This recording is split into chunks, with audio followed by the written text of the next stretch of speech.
give you my soul. I live for you alone. Every breath that I take, every moment I'm awake. Lord, have your ways in me.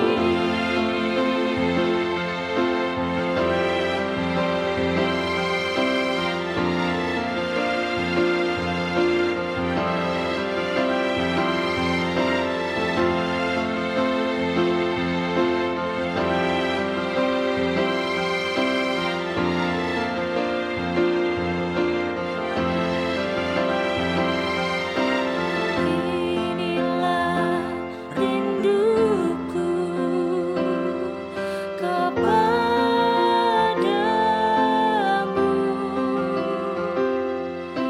segenap hatiku menyembahmu.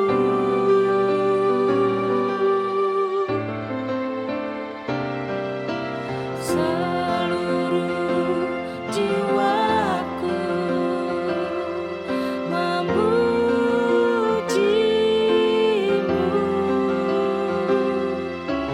ku memujamu, ya Allahku.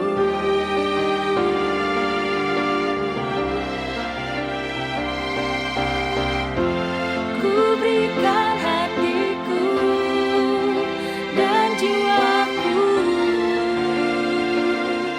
semuanya bagimu, di dalam hidupku, di setiap waktu.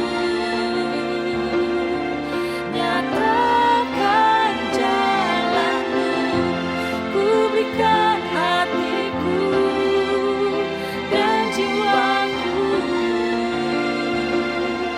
semuanya bagimu, di dalam hidupku, di setiap waktu. Nyatakan jalanmu, nyatakan jalanmu, nyatakan jalanmu, nyatakan jalanmu, nyatakan jalanmu. Selamat malam Bapak Ibu Saudara yang terkasih, salam rindu, shalom.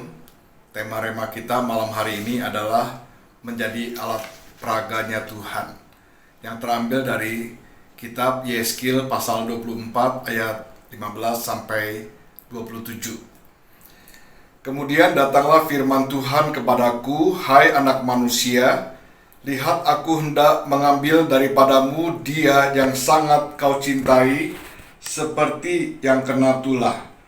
Tetapi janganlah meratap ataupun menangis, dan janganlah mengeluarkan air mata. Diam-diam saja mengeluh, jangan mengadakan ratapan kematian. Lilitkanlah destarmu dan pakailah kasutmu, jangan tutupi mukamu dan jangan makan roti perkabungan. Pada paginya aku berbicara kepada bangsa itu, dan pada malamnya istriku mati. Pada pagi berikutnya aku melakukan seperti diperintahkan kepadaku. Maka bangsa itu berkata kepadaku, tidakkah engkau bersedia memberitahukan kepada kami apa artinya ini bagi kami, bahwa engkau melakukan demikian? Lalu kujawab mereka, firman Tuhan sudah datang kepadaku.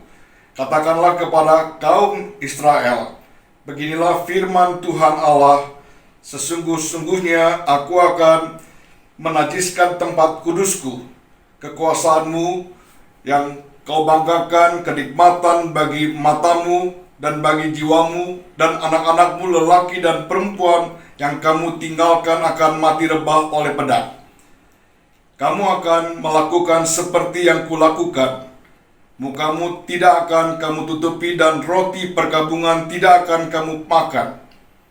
Kepalamu pakai destar dan kakimu pakai kasut, dan kamu tidak akan meratap atau menangis, tetapi kamu akan hancur lebur dalam hukumanmu, dan kamu akan mengeluh seorang kepada yang lain.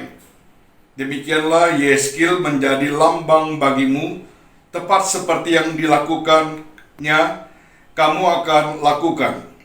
Kalau itu sudah terjadi, maka kamu akan mengetahui bahwa akulah Tuhan Allah. Dan engkau, anak manusia, bukankah begini akan terjadi? Pada hari aku mengambil dari mereka benteng mereka, perhiasannya yang menggirangkan hatinya, kenikmatan matanya, yang dirindukan jiwanya, anak-anak mereka lelaki dan perempuan. Pada hari itu juga akan datang seorang yang terluput membawa berita kepadamu. Pada hari itu mulutmu akan terbuka dan engkau akan berbicara kepada orang yang terluput itu dan tidak lagi tetap bisu. Dengan demikian engkau menjadi lambang bagi mereka dan mereka akan mengetahui bahwa akulah Tuhan Allah. Sampai di sini pembacaan firman Tuhan. Yang berbahagia adalah setiap orang yang membaca firman Tuhan, merenungkannya dan memeliharanya dalam hidup sehari-hari. Saudara sekalian, dalam Perjanjian Lama, umat Israel seringkali membelakangi Tuhan.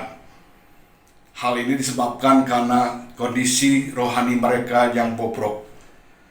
Puncak kemerosotan kerohanian mereka terjadi pada zaman raja-raja. Sekalipun berulang kali Allah telah mengutus nabi-nabinya dengan sabdanya, dengan firman-Nya, tetapi tidak pernah digubris oleh mereka. Masuk telinga kiri, keluar telinga kanan. Allah menegur mereka juga dengan cara yang luar biasa, dengan peristiwa-peristiwa aneh dan sukar dimengerti secara umum. Peristiwa-peristiwa ini sering berupa pelambang yang diperagakan oleh para nabinya di depan umat Israel. Terkadang peristiwa ini sangat sukar untuk diterima oleh akal manusia karena seringkali bertentangan dengan hukum Taurat dan menurut sebagian orang melanggar moral. Misalnya dalam kitab Hosea. Kalau kita membaca kitab Hosea, Allah memberikan perintah kepada Hosea untuk mengawini seorang perempuan Sunda, seorang pelacur yang bernama Gomer. Ini tidak pernah terjadi bagi seorang hamba Tuhan, seorang nabi Tuhan, untuk menikahi seorang perempuan yang tidak baik. Tetapi ini merupakan simbol daripada Allah yang mengasihi bangsanya yang sudah bobrok itu. Dalam pembacaan firman Tuhan hari ini, saudara sekalian, Yeskil pasal yang ke-24 ayat 15 sampai 27, kita melihat bagaimana kisah Allah memperlihatkan kepada umatnya apa yang akan terjadi. Hukumannya akan diterima oleh umatnya. Berbagai berita dan nubuatan disampaikan kepada umatnya supaya mereka bertobat, tetapi mereka tetap bebal dan keras kepala.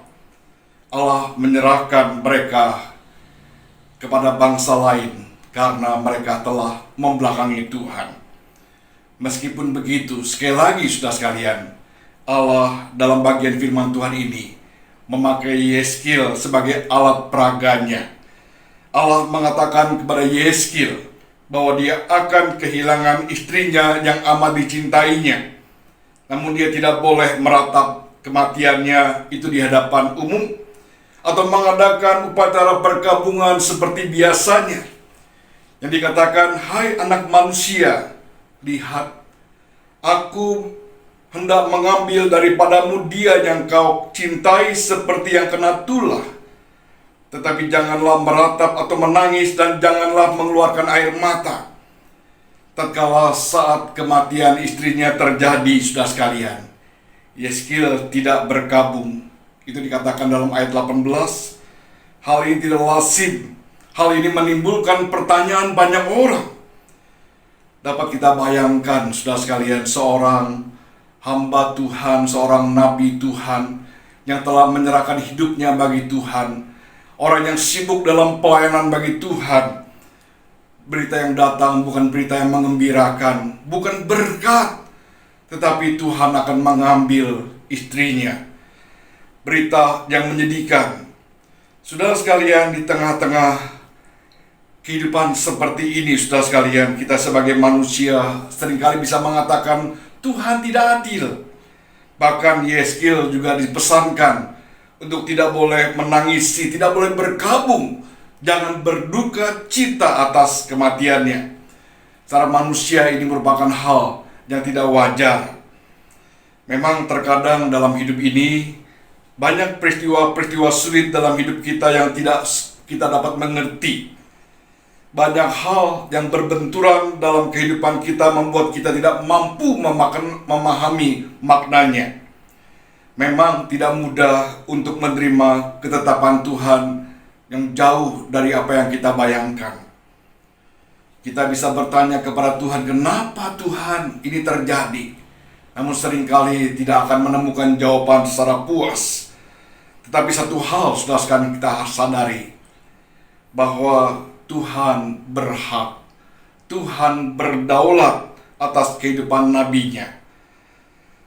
Tidak ada alasan bagi nabi Tuhan untuk menolak sebuah perintah Tuhan. Menjadi hambanya berarti meletakkan semua keberadaan diri kita sepenuhnya kepada Tuhan. Dari ujung rambut kita sampai ujung kuku kita, saudara sekalian, kita harus sungguh-sungguh taat kepada Tuhan. Termasuk juga apa yang telah Tuhan berikan kepada kita, anggota keluarga kita, suami, istri, anak-anak kita. Kita harus libatkan di dalam pelayanan bagi Tuhan. Saudara sekalian, Yeskil 24 ayat 18 dikatakan, pada paginya aku berbicara kepada bangsa itu, dan pada malamnya istriku mati. Pada pagi berikutnya aku melakukan seperti yang diperintahkan kepadaku. Di sini kita melihat ketaatan Yeskil luar biasa. Dia menghadapi dua masalah sekaligus yang tidak nyaman. Yang pertama, dia harus memberitakan berita buruk kepada bangsanya. Tetapi yang kedua, saudara sekalian, kematian istri yang sangat dikasihi. Namun sebagai hamba Tuhan, dia tetap setia dan taat menjalankannya. Di sini kita belajar prinsip ketaatan. Ketaatan kepada Allah yang sempurna adalah melakukan semua yang telah Tuhan perintahkan, sekalipun itu bertentangan dengan kehendak kita. Ketaatan Yeskil dalam situasi seperti ini merupakan hal yang sangat luar biasa. Padahal dia dalam kondisi yang sangat berat, saudara sekalian. Sekalipun berat, tetapi dia tetap tegar. Dia tidak boleh memperlihatkan kesedihannya, sebab dia sedang mendemonstrasikan kehendak Allah. Dia tetap harus berbuat hari lepas hari kepada bangsa yang memberontak itu. Dia ikut melakukan penderitaan Allah, karena Allah sendiri sebentar lagi akan kehilangan umatnya. Allah sebentar lagi akan kehilangan kotanya, bait sucinya. Sama seperti Yeskil kehilangan istri yang sangat dicintainya. Mengapa kehancuran ini terjadi? Karena bangsa Israel telah membelakangi Tuhan. Mereka telah mencemari bait Allah. Mereka telah menyembah berhala. Maka Allah menghancurkan kebanggaan mereka dengan mengutus orang-orang Kasdim. Penghukuman Allah tidak hanya membuat bait Allah hancur lebur, tetapi membuat mereka menderita, membuat mereka juga tidak sempat berkabung. Ayat 22-23 dikatakan, kamu akan melakukan seperti yang kulakukan. Mukamu tidak akan kamu tutupi dan roti perkabungan tidak akan kamu makan. Kepalamu pakai destar dan kakimu pakai kasut, dan kamu tidak akan meratap dan menangis. Tetapi kamu akan hancur lebur dalam hukumanmu, dan kamu akan mengeluh seorang kepada yang lain. Umat Tuhan mengalami semuanya ini, mengalami penghukuman Tuhan, tujuannya supaya mereka kembali kepada Allah. Mereka harus mengalami pertobatan. Saudara sekalian, selama ini mereka menyombongkan diri dengan apa yang mereka miliki, dengan kekuatan yang ada, dengan kenikmatan duniawi. Anak-anak mereka, lelaki dan perempuan, dan harta yang mereka punyai akan diambil daripada mereka. Peristiwa tragis Yeskil, saudara sekalian, dipakai oleh Allah sebagai alat peraga menggambarkan bahwa Tuhan menghukum bangsanya. Saudara sekalian, karena mereka telah berbuat dosa kepada Tuhan, penghukuman seperti ini diharapkan bukan hanya mereka bertobat, tetapi juga mau mengakui bahwa Tuhanlah Allah. Menjadi alat peraga Allah memang tidak mudah. Karena itulah kita dipanggil menjadi rekan sekerja Allah di dunia yang berdosa ini. Senang atau tidak, kita harus lakukan dengan penuh ketaatan dan kesetiaan kita kepada Tuhan, karena kita milik Allah. Lakukanlah dengan setia segala perintahnya. Saya ulangi quote yang telah saya katakan tadi tentang ketaatan. Ketaatan kepada Allah yang sempurna adalah melakukan semua yang telah Allah perintahkan kepada kita, sekalipun itu bertentangan dengan kehendak kita. Kiranya Tuhan menolong kita. Mari kita berdoa. Bapa di surga, terima kasih Rema malam hari ini mengingatkan kami akan kegagalan bangsa Israel di zaman Yeskil. Janganlah sampai Tuhan menjadi bagian dalam kehidupan kami. Ajar kami supaya kami setia kepadamu Tuhan. Kami taat, kami mengutamakan Tuhan di atas apa dan siapa. Dan biarlah Tuhan teladan daripada Yeskil tentang ketaatan kepada Tuhan dengan sempurna, biarlah juga kami terapkan dalam kehidupan kami. Sekalipun banyak hal dalam kehidupan kami belum mengerti dan tidak mengerti, ajarlah kami untuk kami taat kepadamu. Tuhan, terima kasih malam hari ini kami mau berdoa untuk anggota jemaat-Mu GKI Harapan Indah dan simpatisan. Tuhan, tolong kami di tengah-tengah pergumulan-pergumulan kami. Kuatkan iman kami, berjaga kesehatan kami dan pelihara kami, agar hati kami juga terus terarah, tertuju kepada Tuhan. Tuhan memberkati pertumbuhan iman kami. Biarlah kasih dan kesetiaan kami semakin hari semakin bertambah dan bertumbuh. Tuhan memberkati setiap pelayan-pelayan Tuhan, hamba-hamba-Mu Tuhan, yang selalu mempersiapkan juga untuk Rema, untuk kebaktian umum. Tuhan pakai menjadi alat berkat Tuhan. Berkati juga untuk setiap majelis jemaat.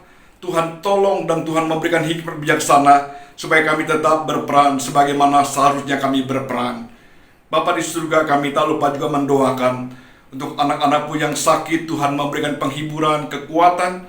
Yang sudah mengalami pemutusan hubungan kerja, Tuhan juga memberikan pertolongan bagi mereka sehingga mereka dapat pekerjaan kembali. Kami tak lupa juga mendoakan bangsa dan negara kami. Tuhan memberkati presiden kami, wakil presiden, para menteri. Tuhan memberkati wakil-wakil rakyat. Tuhan pakai mereka juga menjadi alat berkat Tuhan. Terutama ya Tuhan, di masa pandemi ini, mampukan mereka tetap boleh berperan dengan baik, boleh melakukan tugas pelayanan dan pekerjaan dengan sungguh-sungguh Tuhan di hadapan-Mu. Tuhan memberkati dalam kesehatan mereka. Tuhan memberkati apa yang mereka lakukan dan keputusan yang mereka ambil, agar sungguh boleh membawa bangsa kami keluar dari berbagai-bagai krisis, terutama dalam masalah ekonomi, masalah keamanan, dan juga khususnya untuk mengatasi pandemi COVID-19 ini. Terima kasih Tuhan, kami bersyukur. Kami mau menyerahkan diri dalam istirahat kami malam hari ini. Mohon pertolongan dan berkat-Mu. Biarlah besok kami dapat bangun kembali dengan tubuh yang segar untuk melakukan tugas panggilan Tuhan kepada kami. Kami bersyukur, kami berdoa dalam nama Tuhan Yesus Kristus. Amin. Sampai jumpa.